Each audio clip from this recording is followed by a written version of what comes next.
BJP सरकार में शिक्षा मंत्री रह चुके स्वर्गीय ईश्वरदास धीमान के बेटे एवं पूर्व विधायक डॉक्टर अनिल धीमान ने भोरंज विधानसभा क्षेत्र में आज चुनावी हुंकार भरी। हालांकि बीते विधानसभा चुनावों में पार्टी के आदेशों को मानते हुए उन्होंने टिकट की मांग नहीं की थी, लेकिन इस बार पार्टी के आदेश पर ही चुनाव मैदान में उतरने की पूरी तैयारी कर चुके हैं। पहली बात तो इसका सवाल ही पैदा नहीं होता कि मुझे टिकट नहीं मिलेगा। भारतीय जनता पार्टी का कर्मठ सिपाही हूँ, जन्म से भारतीय जनता पार्टी का हूँ, था भी और रहूंगा भी। ऐसा कोई मौका मुझे नहीं लगता कि पार्टी देगी। और अगर उसके बाद भी जैसा आप अंदेशा व्यक्त कर रहे हैं तो भोरंज के समर्पित जो कार्यकर्ता भारतीय जनता पार्टी के हैं, आदरणीय पूरे भोरंज की जनता है, उनका आदेश जो मुझे मिलेगा मैं उसका पालन करूँ। पहले तो मैं भारतीय जनता पार्टी के उन गरिष्ठ कार्यकर्ताओं का, उन नेताओं का धन्यवाद करना चाहता हूं कि जो सच के साथ आज भी खड़े हैं, भारतीय जनता पार्टी के साथ आज भी खड़े हैं और इतने लंबे चौड़े उत्पीड़न और इतने लंबे चौड़े दुख सह के, जितने दुख शायद हमने विरोधी सरकार में भी ना सहे हों, उनको सहते हुए भी आज भारतीय जनता पार्टी के पक्ष में मेरी इस जनसभा में मेरा सहयोग करने के लिए, मुझे आशीर्वाद देने के लिए आए।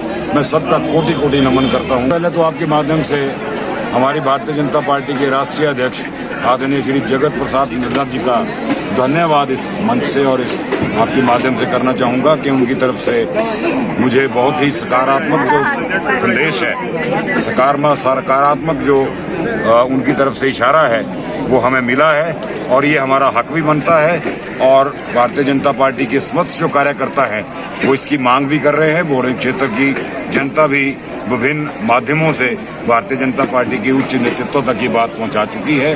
मैं आगामी चुनाव में भारतीय जनता पार्टी की तरफ से इस क्षेत्र में प्रत्याशी रहूंगा और भारतीय जनता पार्टी का आशीर्वाद मुझे मिलेगा, मुझे पूर्ण विश्वास है। धीमान पिछले काफी समय से पूरे भोरंज विधानसभा क्षेत्र में काम कर रहे हैं। ऐसे में जाहिर है अनिल धीमान बीजेपी की वर्तमान विधायक कमलेश कुमारी के लिए खासी चुनौती बने हुए हैं।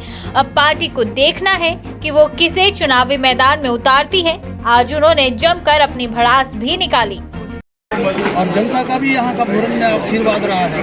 आप किस तरह लेते हैं जनता को, तो पुराने कार्यकर्ताओं की अनदेखी हुई फिर भी इसमें क्या कहेंगे? मुझे ये कहते हुए कई बार बड़ा क्षोभ होता है, कई बार बड़ा अटपटा जैसा लगता है कि भोरंज विधानसभा क्षेत्र, जिसमें आदरणीय धूमल जी हमारे विधानसभा क्षेत्र के आदरणीय मतदाता हैं, हिमाचल प्रदेश के 2 बार के मुख्यमंत्री हैं, बहुत वरिष्ठ भारतीय जनता पार्टी के नेता रहे हैं, सांसद रहे हैं, विधायक रहे हैं, और आदरणीय अनुराग ठाकुर जी जो आज केंद्र सरकार में वरिष्ठ मंत्री के पद पे आसीन हैं, 4 बार के यहाँ से सांसद हैं।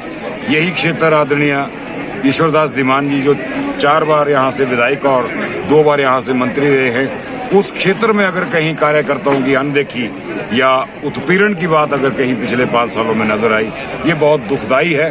पर क्या करें, ये सच है। डॉक्टर साहब, ऐसी क्या जरूरत पड़ी कि सरकार होते, प्रतिनिधित्व होते, धीमान को चुनाव मैदान में उतरना पड़ा? मैं आपके माध्यम से ये कहना चाहूँगा कि पिछले 5 वर्षों से हमारी आदरणीय विधायक की जो कार्यशैली थी वो भोरंज की लोगों की अपेक्षाओं के अनुरूप नहीं थी। कारण क्या रहा, क्या नहीं रहा, इसके बारे में मैं बहुत चर्चा में नहीं जाता। बहुत आदर करता हूँ महिला शक्ति का, बहुत आदर करता हूँ आदरणीय विधायिका जी का, पर क्षमा चाहूँगा ये कहते हुए कि भोरंज क्षेत्र की जनता की आकांक्षाओं पे, अपेक्षाओं पे किन्हीं कारणों से जो ज्ञात है आपको भी, वो पूरा नहीं उतर पाया।